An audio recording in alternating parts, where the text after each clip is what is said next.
Yeah, I'm gonna have a little content warning on this one. There's going to be some discussion of racism, white supremacism, fascism, and some pretty ham-fisted gaslighting by Caleb Maupin in this one.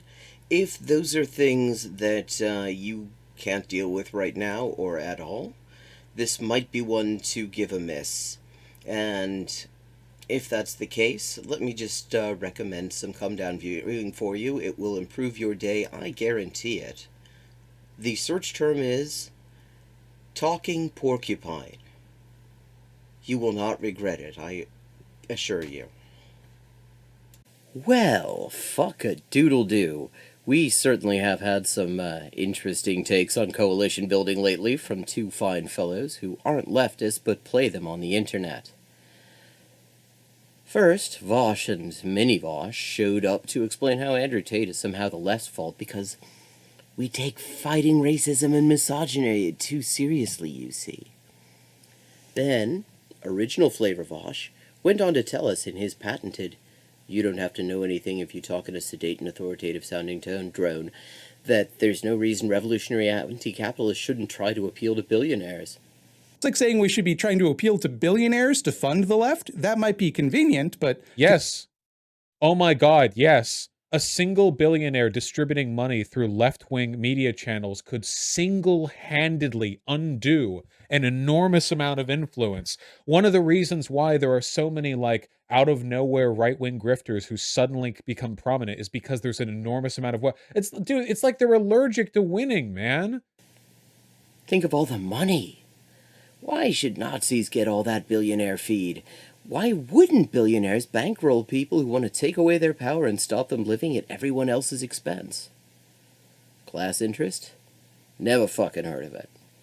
And just as the online communist cinematic universe thought we couldn't possibly hear a more ass-curdlingly bad take, in what Over Its Citations needed, great podcast by the way, is called a spiritual sequel, Dollar Store Bob Avakian, the ideological leader of CPI2, now with fewer people willing to come forward about abuse, graced us with his immortal teachings on the subject. You see, to do what the Communist Party understood their job was back in 1948, to fight for an anti-monopoly government, an anti-war government. Now is the ideal time to be doing that. However, most socialists, most leftists in America are not doing that. Instead, they are doing the opposite. They are fighting for the big monopolies against the anti-monopoly forces. They are fighting for the FBI against the forces challenging the FBI. They're fighting for the Ukrainian Nazis against the forces that want to cut off the funds to them. They are fighting for the lockdowns and the vaccine mandates and big pharma against the people that are opposing them. They are fighting for the low-wage police state against the working people who don't want to be degrown. They are fighting for tech censorship and for Silicon Valley against the American people who don't want to be silenced. The ever-expanding synthetic left, which will one day include the entire known universe, published articles. Articles, man! Let's let Caleb take it from here, shall we? Tyler McConnell decided to Google the Rage Against the War Machine demonstration. Try to type into Google, see what comes up. This is what comes up. There's a protest happening a week from tomorrow in Washington, D.C. And if you type in to Google what's happening, this is what you will find. The first article that comes up is from Black Agenda Report. Why the Rage Against the War Machine rally is anti-war so white.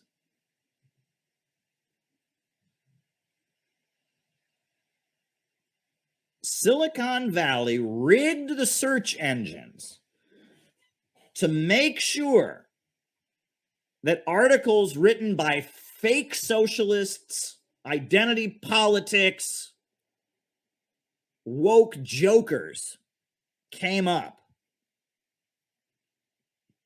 This is not accidental. We know that they rig the algorithms. They rig the search engine results.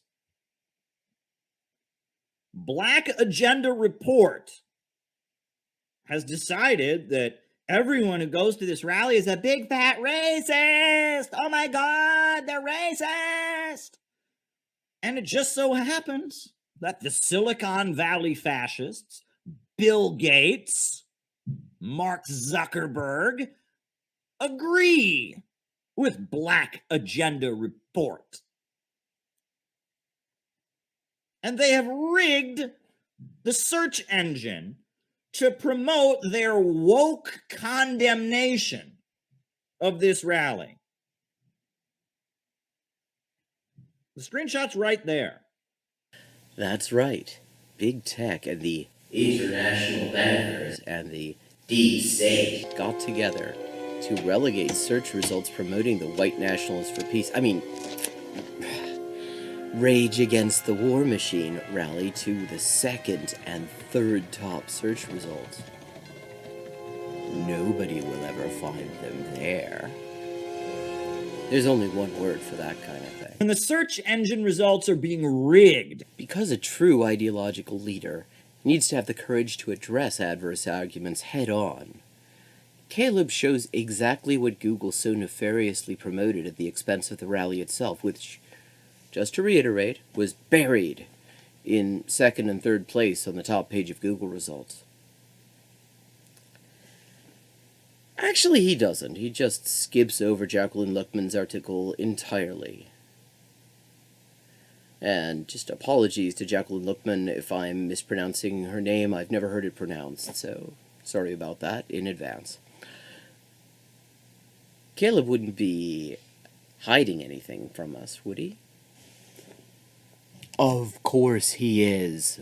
Let's take a quick look at this piece. Link in description, shall we?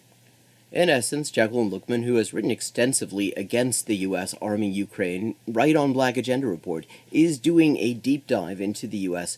Libertarian Party, particularly the von Mises caucus that has increasingly taken over that party in recent years. The caucus's official platform is typical libertarian stuff. Personal liberty, little to no federal government oversight, or no federal government for that matter, no unconstitutional war, no federal regulation on guns, the primacy of private property, which has always screamed capitalist greed, and a host of other problems including racism, since racists have taken the libertarian creed of freedom to associate with no federal oversight on freedom to exclude people of color. But the key to understanding the danger of the Mises Caucus isn't in what their platform says, it's in what their members have said and have done. Because even old guard libertarians say that too many of the caucus members are obnoxious bullies and are also often racist. The Reason magazine article cites the example of the New Hampshire LP, a powerful vector of Mises Caucus messaging, tweeting on Martin Luther King Day that, quote, "Black people in America get special access to essential drugs, receive special federal funding due to race, and are first in line for every college and every job. America isn't in debt to black people. If anything, it's the other way around." Then there's the influential member of the caucus, Jeffrey Kaufman, who tweeted that transgender people should be killed to achieve a more moral world as long as it doesn't incur additional taxes. These tweets were deleted after pressure to do so, but you know Twitter is forever, and thank goodness it is, so that we have the evidence to back up the reasons for actual leftists to steer clear of these anti-war so-white people. Let Mises Caucus libertarians tell it, though. They are merely carrying on Ron Paul's revolution. But more evidence of their true ideology could be seen when they succeeded in deleting the line from the Libertarian Party's longtime platform plank condemning bigotry as, quote, irrational and repugnant. Heise says that the anti-bigotry condemnation fed what he called a woke, or cultural Marxist, agenda. Yeah, just lovely people, clearly. This must be why Caleb Muppet repeatedly performs indignation at the very idea that there might be something wrong with organizing a joint rally with the Libertarian Party. So, TLDR, this rally is organized by a bunch of notorious white supremacists and opportunists who are happy to shill for white supremacists in order to promote their political careers. I'm sure it's just an oversight that Caleb didn't show all that to his viewers. The great ideological leader of CPI Episode 2, A New Cope, wouldn't shy away from answering his opponent's strongest case, right? Let's look at the dialectical smackdown he gives this author of a number of articles strongly opposing U.S. arms shipments to Ukraine, information Caleb strangely omits.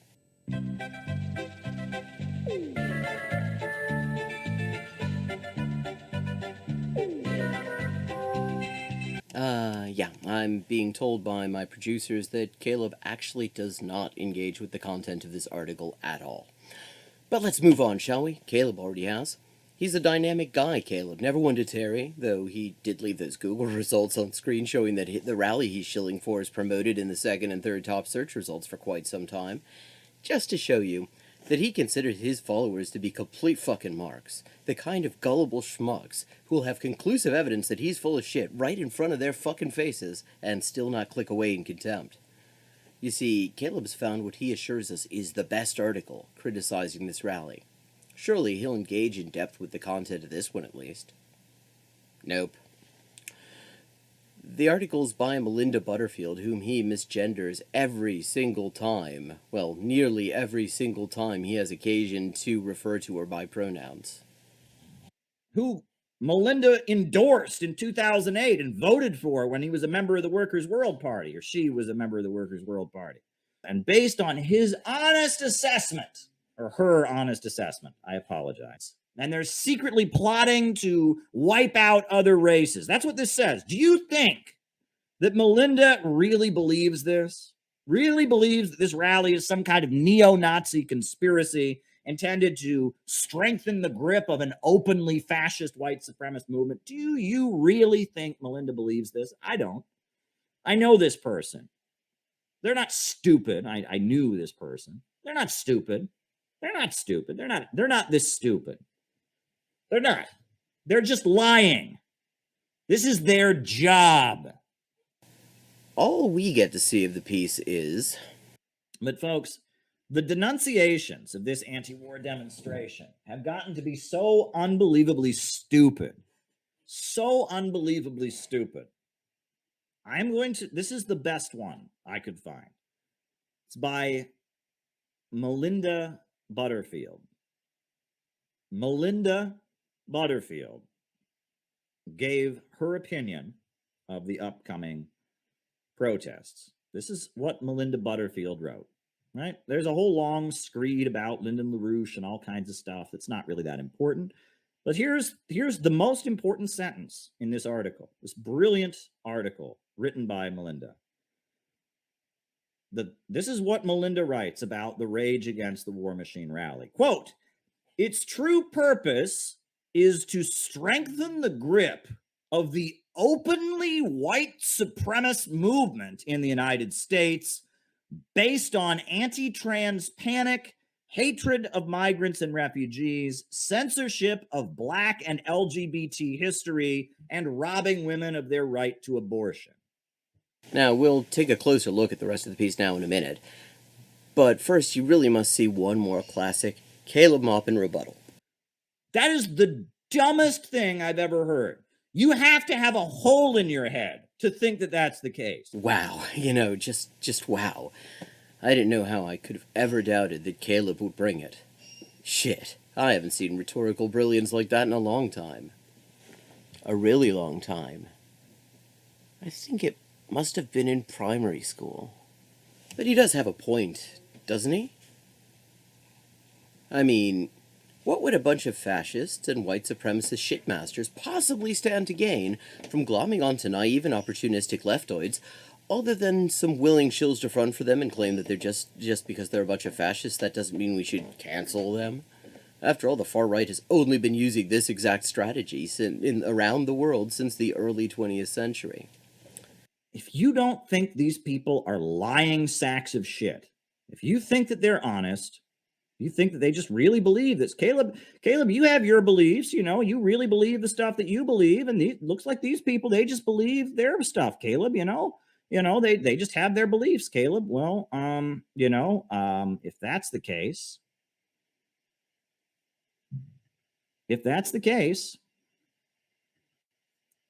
explain this to me. This dialectical wizardry notwithstanding, I think I'm going to have to go with yes. She does believe the thing she wrote, or she wouldn't have fucking written it in the first place. Well, he's busy repeating himself. Let's see if there's any more to this Melinda Butterfield piece than what we've just been shown.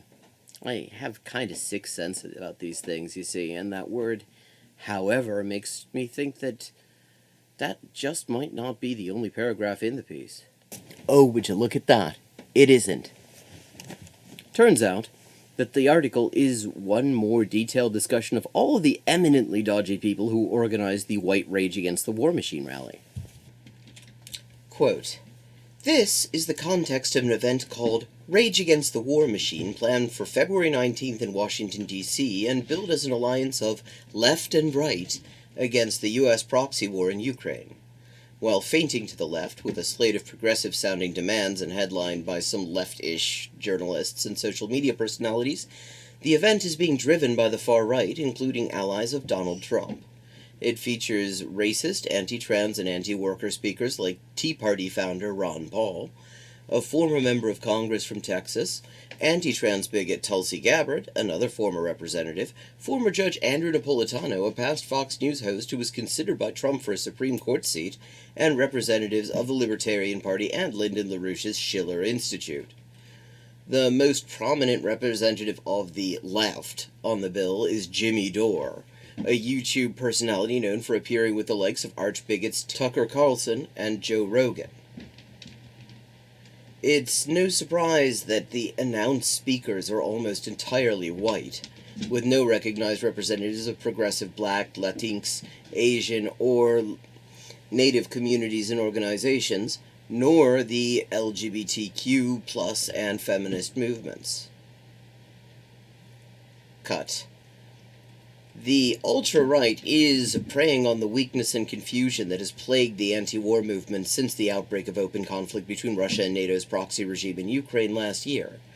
In this, the far right is attempting to lead anti-war forces into a trap that would override the life and death concerns of oppressed communities for the false hope of a broad alliance against the danger of World War III.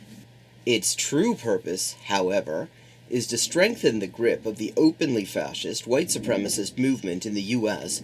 based on anti-trans panic, hatred of migrants and refugees, censorship of Black and LGBTQ+ history, robbing women of their right to abortion, and so on.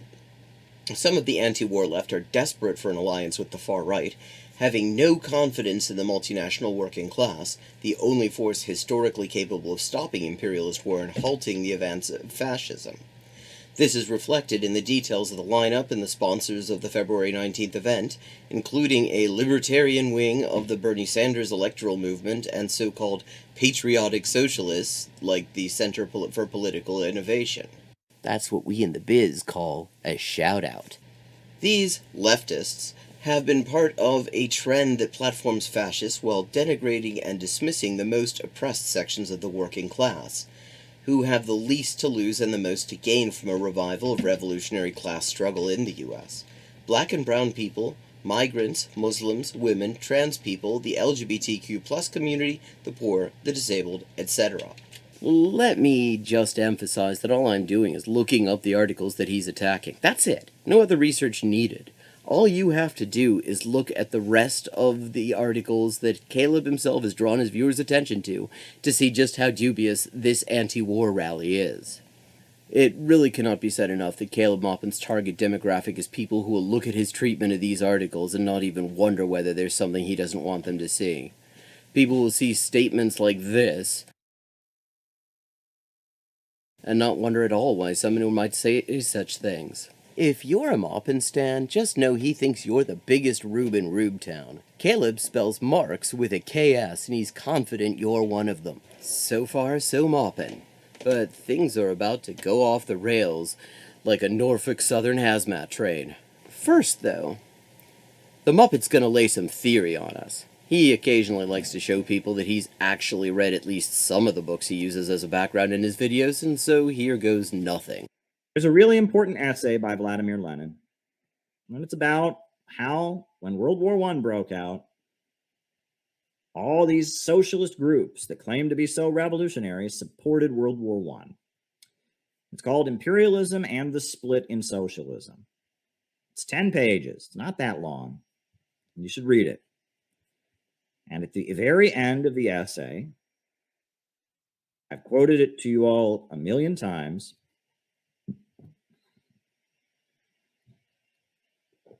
but I will quote it for you once more. Lenin writes, "Neither we nor anyone else can calculate precisely what portion of the proletariat is following and will follow the social chauvinists and opportunists. This will be revealed only by the struggle, and it will definitely be decided only by the socialist revolution. But we know for certain that the defenders of the fatherland and imperialist war represent only a minority. And it is therefore our duty, if we wish to remain socialists, to go down lower and deeper to the real masses." This is the whole meaning and the whole purport of the struggle against opportunism.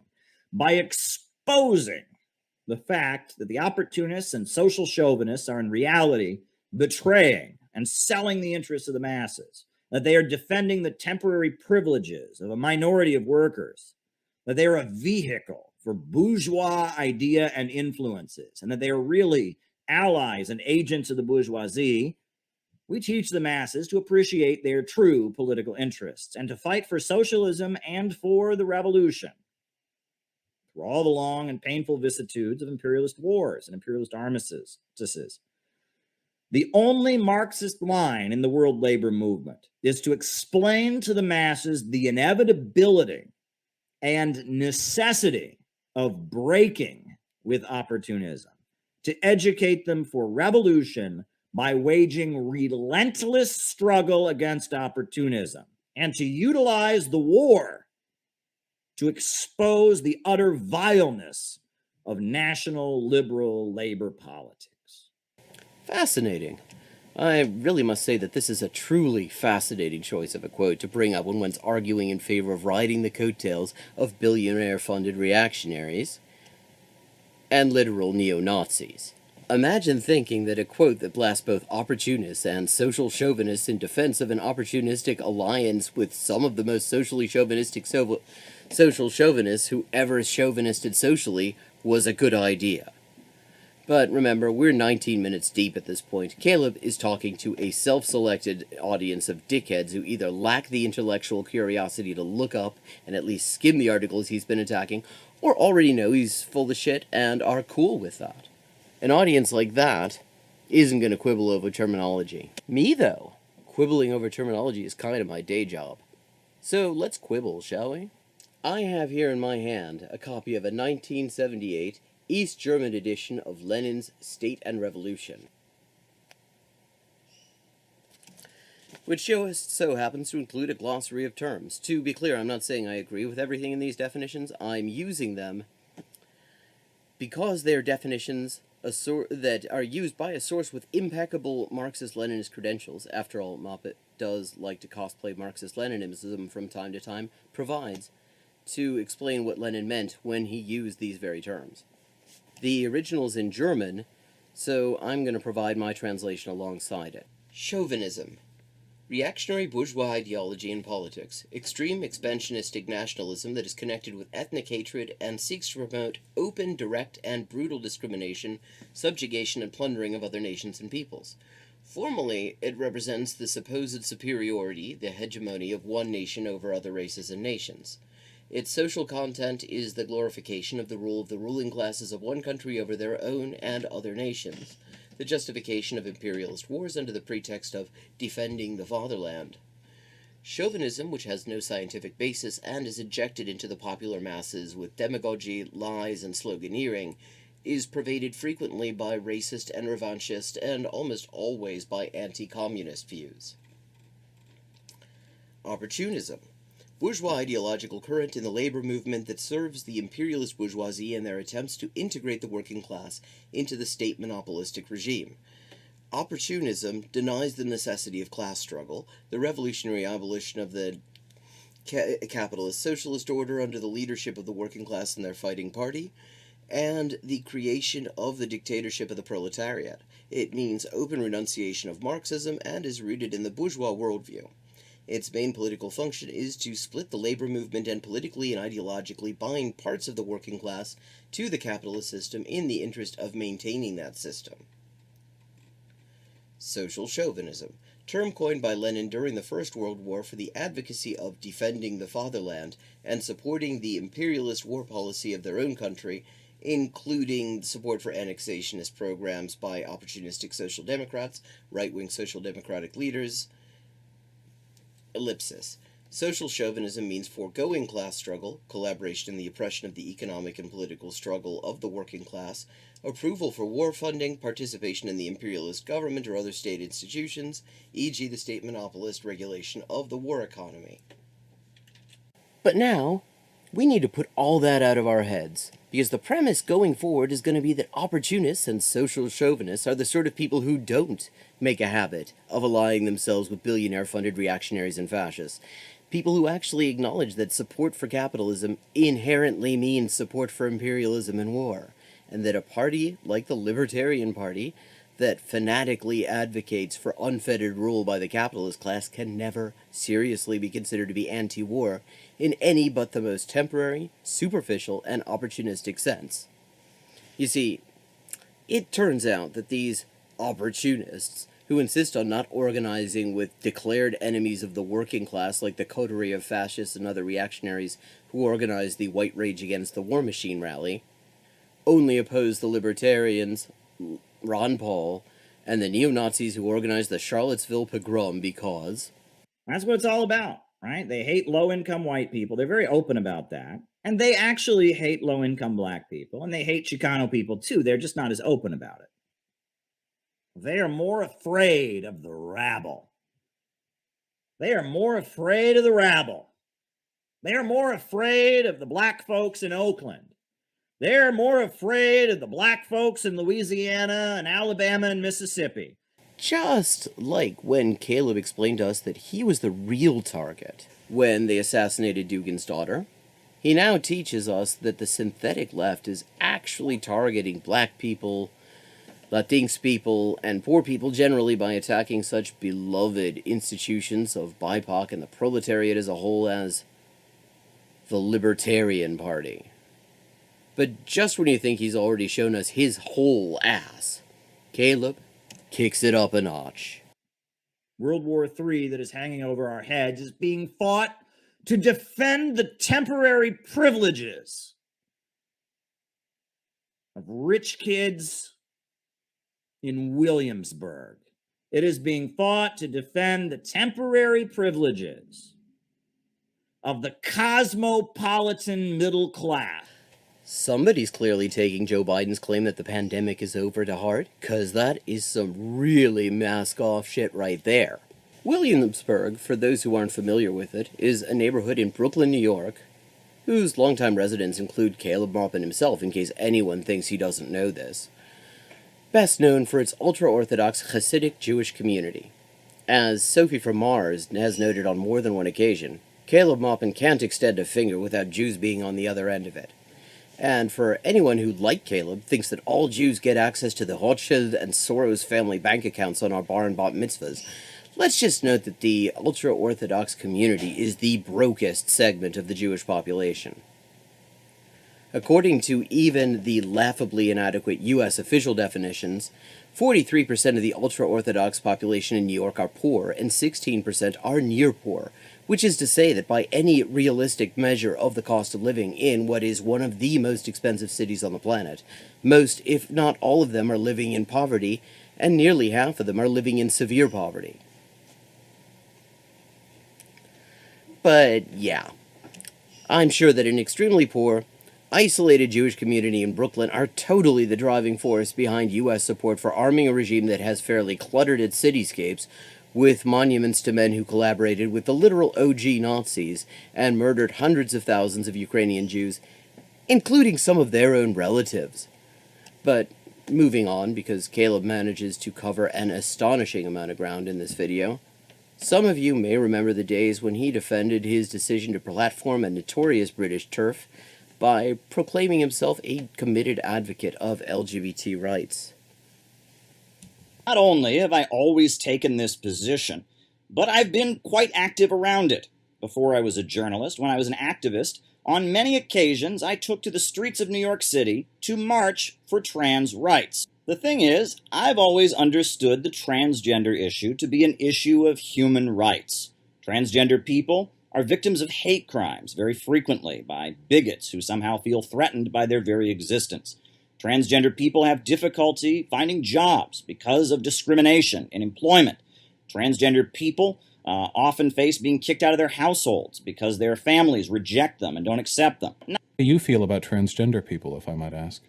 I think the way that they're treated is awful. Bullying, hate crimes, it's despicable. The way people, have been separated from their families, kicked out of their households. I feel nothing but empathy for people that are transgender and face all the hate and discrimination on that basis. But you agree that gender reassignment surgery is a valid way of addressing their, gender dysphoria in many cases. If an adult chooses to do that, that's their business. It has nothing to do with me. Okay, well. Hate crimes, discrimination, bullying is something that any progressive would oppose. I'm with you on that. Here he is in this video, using a Steven Crowder-style 1980s vintage gay voice to explain that anti-racism and support for LGBT rights and other marginalized communities that his friends at White Rage Against the War Machine openly want to subjugate and or outright exterminate is just a useless feminine thing that only people who go to expensive universities could ever care about. And the reason that they hate low-income black people, and they hate low-income Chicano people, and they hate low-income white people, is because they consider themselves to be superior. They went to NYU and Harvard and Yale, and they learned all the right woke buzz phrases. They learned how to be politically correct and talk about white gender privilege and mansplaining and intersectionality, and that's what it means to be a leftist. You go to a fancy, expensive university, run up all kinds of debt so you can turn your nose up and say, I am so much better than you. Oh my God, you're racist. You're racist. That's what you are. So what have we learned? We've learned that true communists ally themselves with everyone except people who refuse to ally themselves with white supremacists and neo-Nazis. At least from the future here, and it just occurred to me there's something that really ought to be added to this discussion. Because it's all well and good to take the piss out of Caleb for what a completely and utterly self-serious prick he is, and the utterly low regard in which he holds the critical faculty of his followers. But this is going on in a society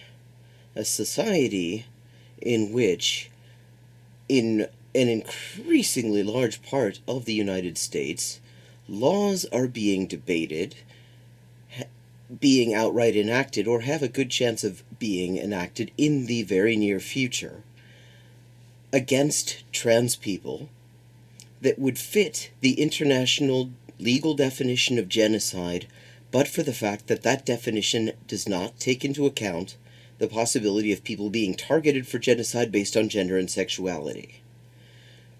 We are living in this time through a moral test. That much Caleb gets right. It is, without a doubt, the easiest fucking moral test imaginable. The test is this. When a small, marginalized group of people who are just trying to live their lives is openly targeted for extermination by state power, do you side with those people, or do you side with the pricks who are drooling over the possibilities that this exterminationist wave affords to them to torment and murder people?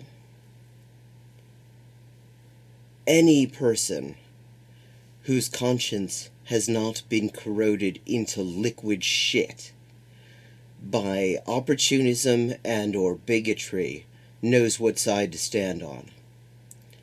Here, Caleb is saying more explicitly than he previously has, to my knowledge, that he stands on the side with the people who are drooling at the possibilities opened up to them by laws criminalizing the very existence of trans people.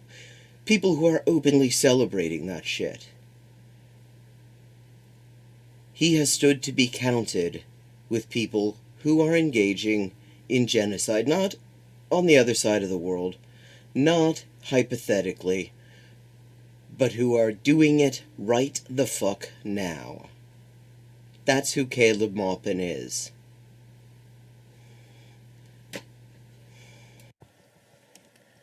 Thank you to everyone who stuck with me for this long. If you enjoyed this video, please like and subscribe, and please also consider supporting me by becoming a patron or making a direct contribution on my tip page. Right now, all Patreon contributions and tips will go towards the fundraising for my current crowdfunded translation project, Chapter 1 of Alexandra Kalantai's social basis of the female question. The draft translation of the introduction is already up in PDF format on the Patreon. Links in the description. Thank you so much, and have a good rest of your day.